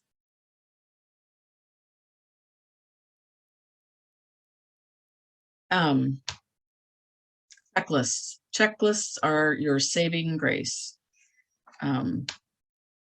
You want to make sure that you know not only a checklist of all of the forms you might need, but also a checklist of all the due diligence and contingency deadlines within a purchase agreement.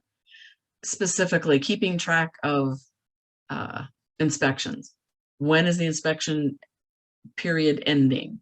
And then once that ends, once the seller has been given the buyer's requests on the inspection addendum, when's that period end? When do they have to respond to the buyers? And then when does the buyer have to respond back to them? Figure out what's going to work best for you. Some people have whiteboards because they want to see it all visually. So they'll have a whiteboard in their office, and each transaction they write out all that stuff. They've got columns for everything. You want to see a good example of that, go visit Marcia Munger and Deb Church. They've got whiteboards galore, and that's how they keep track of it. We used to on the Steiner Group. Now we've got Google Documents and Google Drive that we put all that stuff in, and so our assistant then can get in there and give us reminders of, hey, you're gonna have that inspection addendum written by Friday because that's when you got to have it delivered. Things like that. So yeah, you want to create checklists, and I know they talk a lot in some of the productivity coaching classes about checklists. They'll provide examples. You can create your own. You can find them online. A lot of places. Google real estate checklists. You'll find all kinds of examples. My checklist might not work for you. It might be different than what you need, or just the format of it, isn't going to work as well for you. So that's what you want to do is develop a checklist that makes sense to you. And then the last thing on here is not really a step, but it is just important that you need to communicate often and with all parties to the transaction. Return your phone calls and your emails promptly. Don't be that agent that everybody says, I don't hope I never sell another one of his listings, because he never gets back, never returns phone calls. So just, and again, that's probably the second biggest complaint I get about agents from our clients is no communication. So I set up with my buyers, I do a buyer check-in on Tuesdays and Thursdays, and it's on my calendar. I time block it. It's different for every buyer because I ask at my buyer consult, do you want me to, I'm going to do this. I'm going to check in with you twice a week to let you know what's going on. Do you want me to text you? Do you want me to email you? Do you want me to call you? And then that goes into my notes so that I know how they want to be communicated with. And some days my call is just simply, everything is going smoothly. There's nothing new to report with a buyer that's under contract. And so sometimes your communication is everything's cool. They just want to hear from you. You spend so much time up front with your buyers when you're looking at houses, when you're writing the offer, when you're doing inspection stuff. And then that's kind of when we're done with our job. And all this other stuff is happening behind the scenes that they don't know about. And they don't know what's happening unless you stay in touch with them. So that's super important. I also will talk with my active buyers. I like to call them on Mondays or Tuesdays to see if they went to any open houses over the weekend. Or Tuesdays also seems to be a good job because you start seeing people that had listing appointments over the weekend. That's when you're going to start seeing some of those listings going live. So you may have some things to talk to them about. And then I always check in with them at the end of the week and find out, hey, do you have weekend plans if something comes up on the market over the weekend? Or I'm going to be around, are you going to be around? Or if I'm not going to be around, make sure that they know who to call if something comes up that they want to see.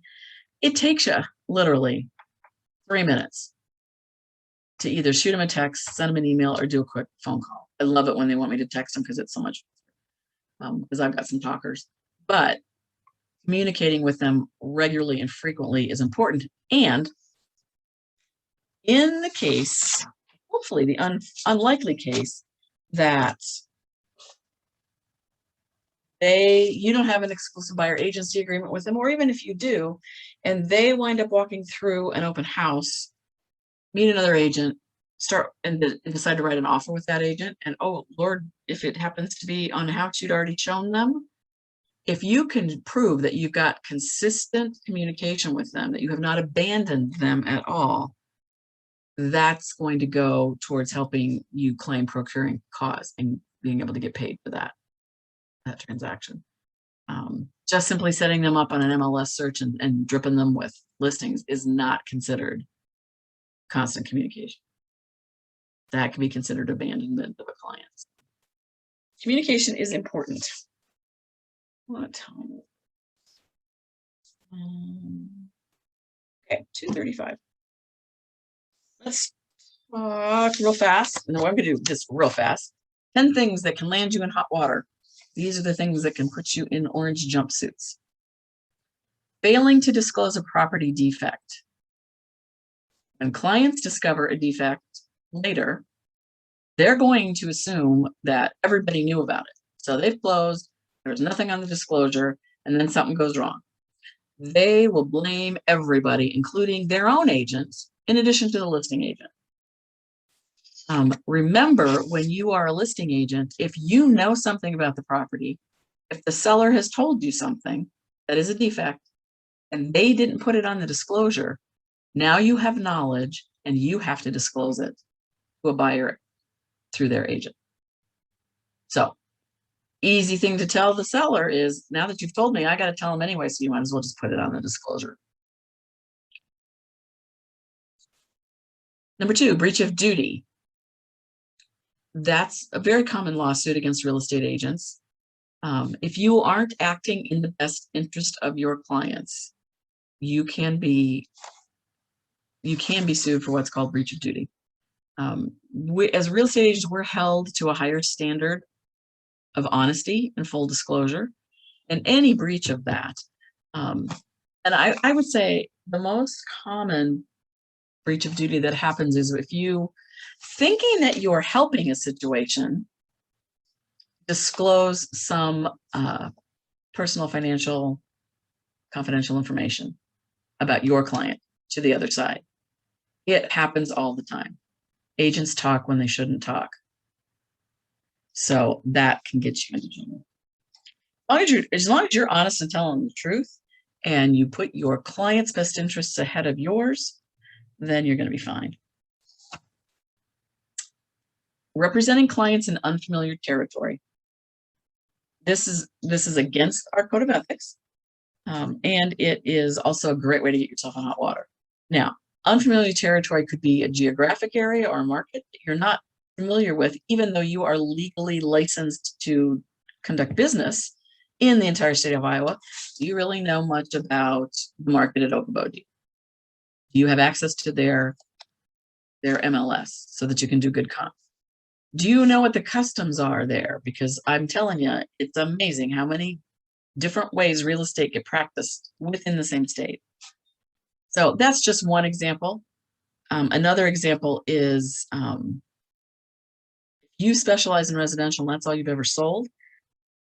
Should you be trying to sell commercial by yourself? And the answer to that is no. Both of those are times when you probably should just be referring to another agent and getting a referral fee. Referral fees are fun. You make a phone call, you get paid. I just got 2 referral checks in the last 2 weeks, one for $2,500 and one for $1,500 for making a phone call. Yay, love it. Okay, number 4, giving legal advice. Stay in your lane. You're not attorneys. Clients want us to they want us to be able to answer every question they ask. And we want to help our clients, right? So we are so tempted to answer questions or give advice that we shouldn't be. I mean, often those questions are about legal issues and taxes, which those are just part of every real estate transaction, right? But if you give the wrong advice, the client could then blame you for the consequences. So you need to know when it's time to refer them to an attorney. And anytime you start feeling yourself any words coming out of your mouth that sound like a legal opinion, that's when you need to say, you know what? You should probably speak to an attorney. Number 5 is misleading clients. So some of that can be something as similar as to exaggerate certain features of a home. When you were in licensing class, they use the word puffery. You make something sound way better than it actually is. And we all want to make our listings like stand out above the crowd, right? So that sounds like it's the very best house on the market, but and a misleading statement might help you actually close a sale, but it also might lead to legal loss. So again, it all comes down to honesty, right? Be truthful.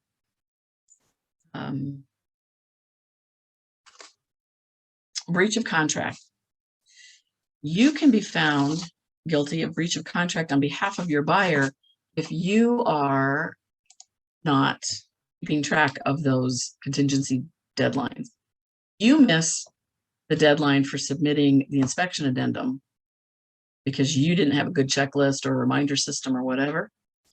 What do you think is going to happen? Now that seller is under no obligation to make any repairs per the terms of the purchase agreement because you missed the deadline.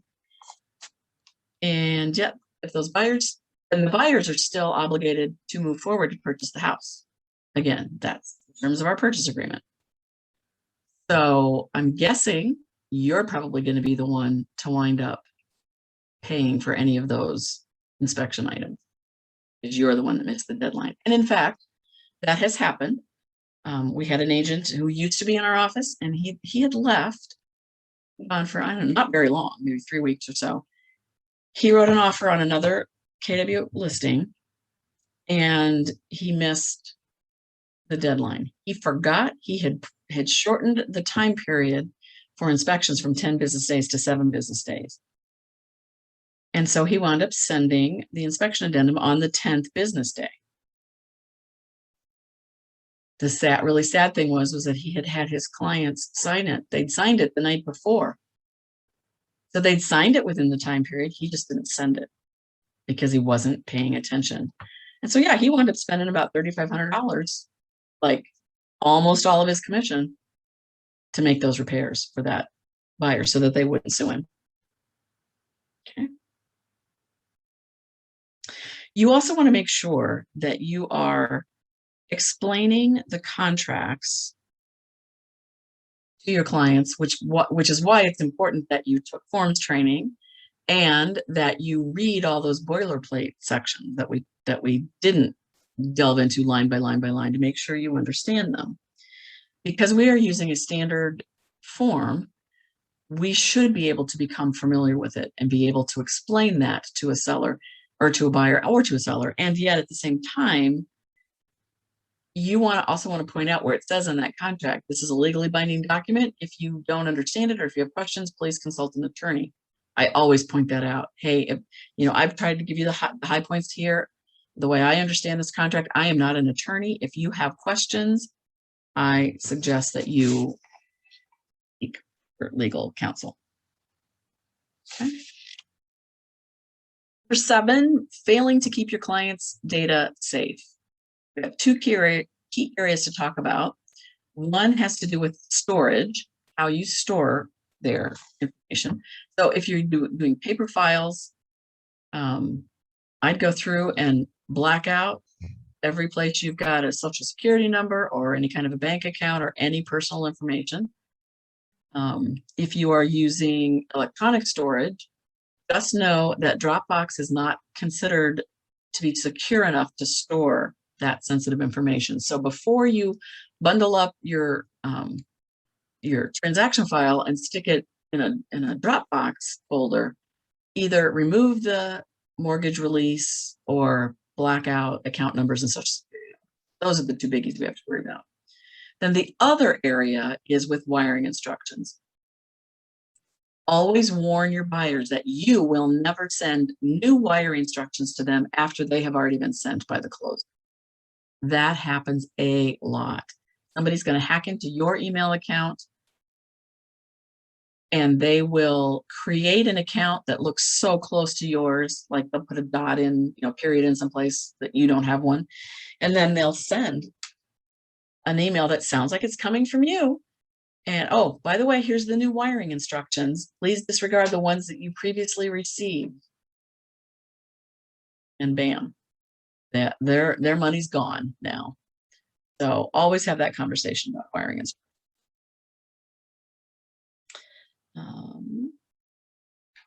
Number 8, failing to recommend inspections.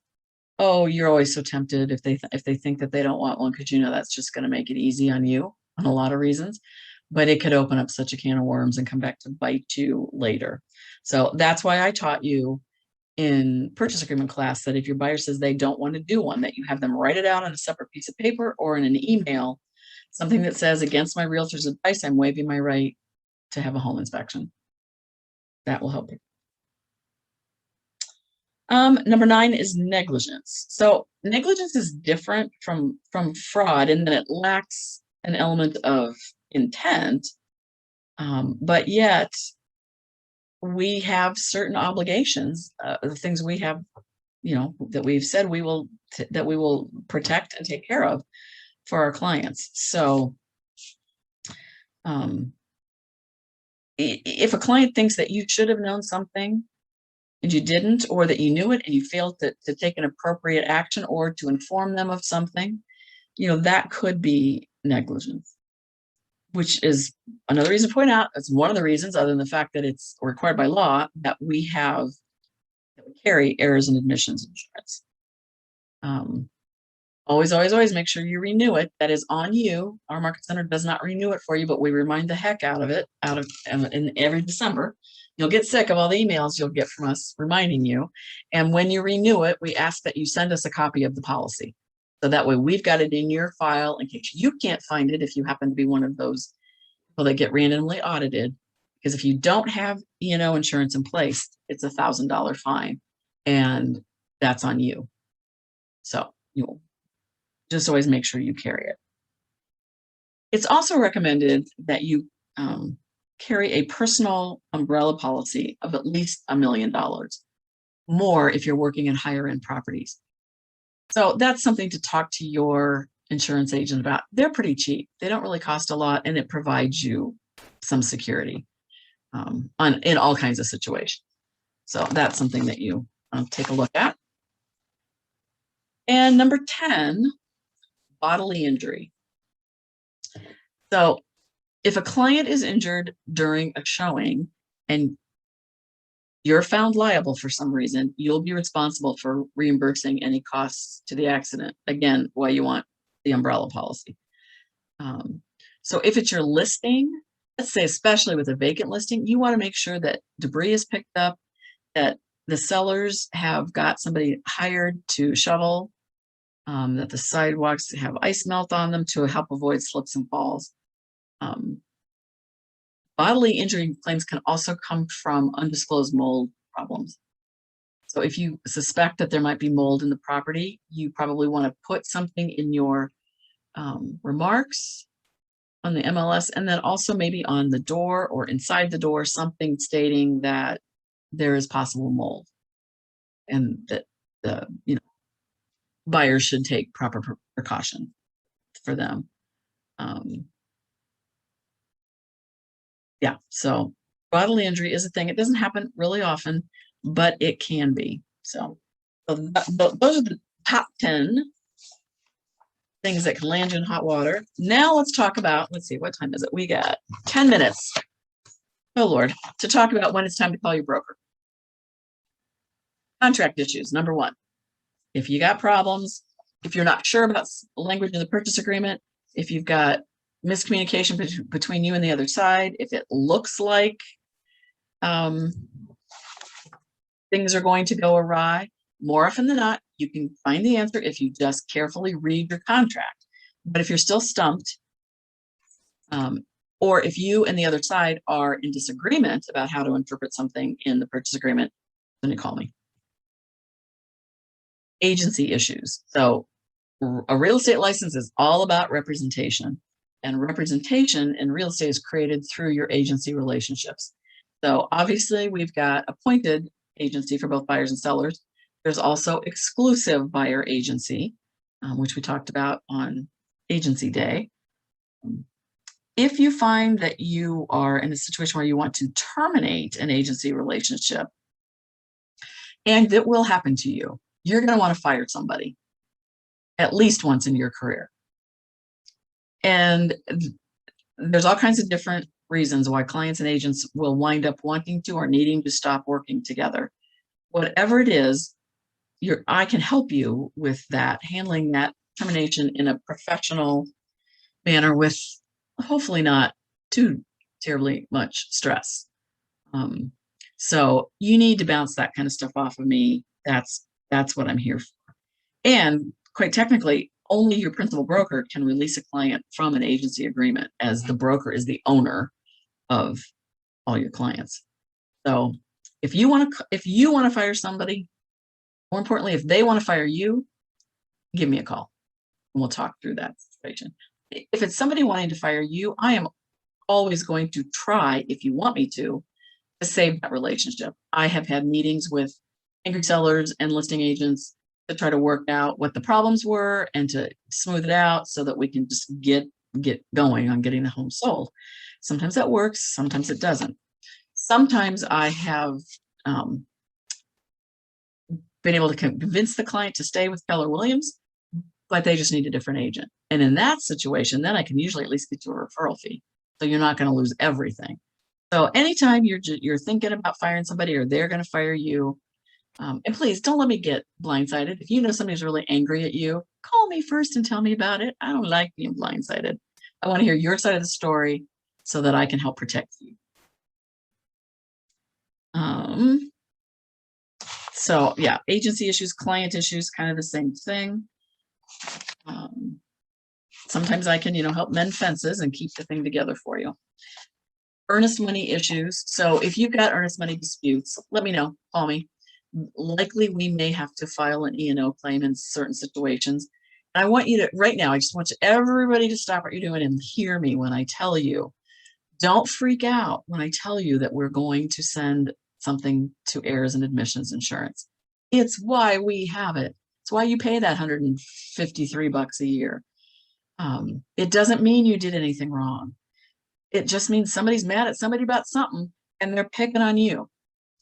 And it always happens that way because if attorneys get involved, well, they know who has insurance in this situation. Oh, it's the realtors. Insurance companies like to just settle to make it go away. So don't get all, bent out of shape if we wind up having to send something to E&O. I expect that to happen. And earnest money is typically one of those. Disclosure issues. If you're not sure whether something needs to be disclosed, the answer probably is yes, it does. But if you're just curious, call me and we'll walk through that disclosure stuff together. I can usually answer the question straight out, or sometimes it's a matter of giving an example of how not disclosing something similar went south for somebody else. That you can then share that with your sellers and make them understand the importance. And that's usually what you're running into. The sellers don't want to disclose something and you're pretty sure it should be. Remember, sellers have to disclose anything they have knowledge of, even if it was prior to their ownership. Always go back and see if you can find the old seller disclosures on previous listings. That will help. Read through those. That's always a good step to take. Number 6, cooperating agent issues.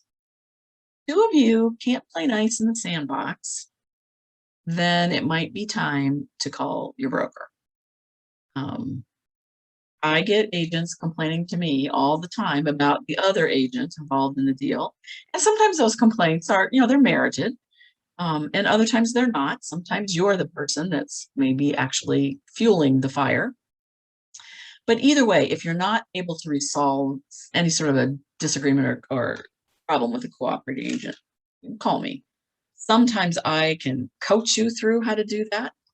And sometimes it's just a matter of me picking up the phone and calling their broker and we duke it out, which I'm friends with most of the brokers here in town. I have great relationships with them. And so we usually can help our 2 battling agents figure out how to get this thing resolved. So here's one thing. If you have another agent that is not getting back to you in a timely manner, especially on an offer, like they are not even confirming that they got it. You can't get disclosures from them and you're ready to write an offer, things like that. It's okay for you to call their broker first. And usually first try the front desk. Hey, I'm really worried about so-and-so because I can't get a hold of them. Are they okay? I've been trying for, days to get a hold of this seller disclosure. Sometimes they can get it for you. They can help you. If not, it's okay for you to also call their broker. Again, I just need a little help getting something from Rob. Can you get that for me? And then if you don't get anywhere with them, then let me know and I'll start calling. Number 7 is potential legal matters. We kind of already talked about that. At E&O or any other kind of potential legal matters. If you get any kind of a request or a demand from a client or an attorney that says, we want you to pay for this, we're going to send that to E&O. And I have a whole nice little list of things you'll have to pull together for me, and then I'll take care of it. I'll bundle it all up, we'll send it off and let them deal with it. Any kind of a regulatory compliance or licensing issue, let me know about those.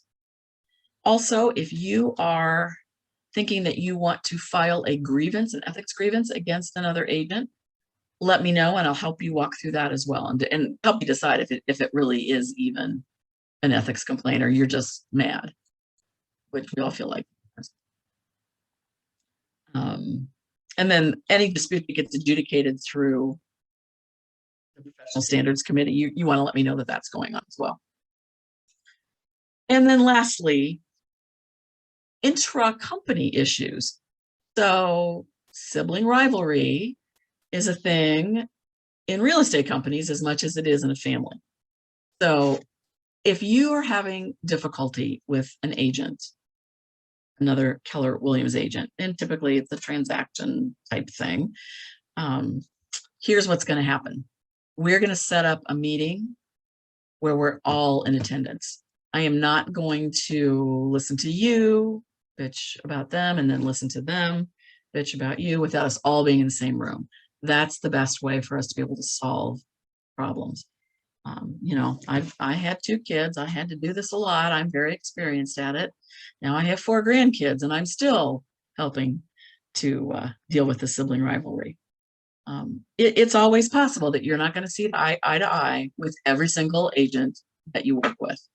And so that's part of what my job as a broker is to help just kind of mediate those things and hopefully get everybody be on the same page and happy again. That is what I have for you. And it is 2 minutes till. Please let the record reflect. I finished on time again, but I will stick around if there are any questions that you all have. I have a quick one. Sure, Tammy. On the forms training, you've mentioned there's a form that has to be wet signatured, and I just cannot recall what form that is. Okay, there's 2 of them. One of them is the mortgage release authorization, and the other is the seller's property disclosure. Okay. Thank you. Yeah. If everybody else asks me an easy question like that, that'd be awesome. So really, those 2 are on the selling side, not so much. the buyer. Exactly. Everything a buyer signs can be signed electronically. Okay. Yep. Ankeny, any questions up there? No, because otherwise you could just send Shar up. All right, well, no questions, then I'm going to let you go. And if you think of a question as soon as I end the call, shoot me a text. Thank you. All righty, guys. Okay, Yep, enjoy the rest of your day. thanks.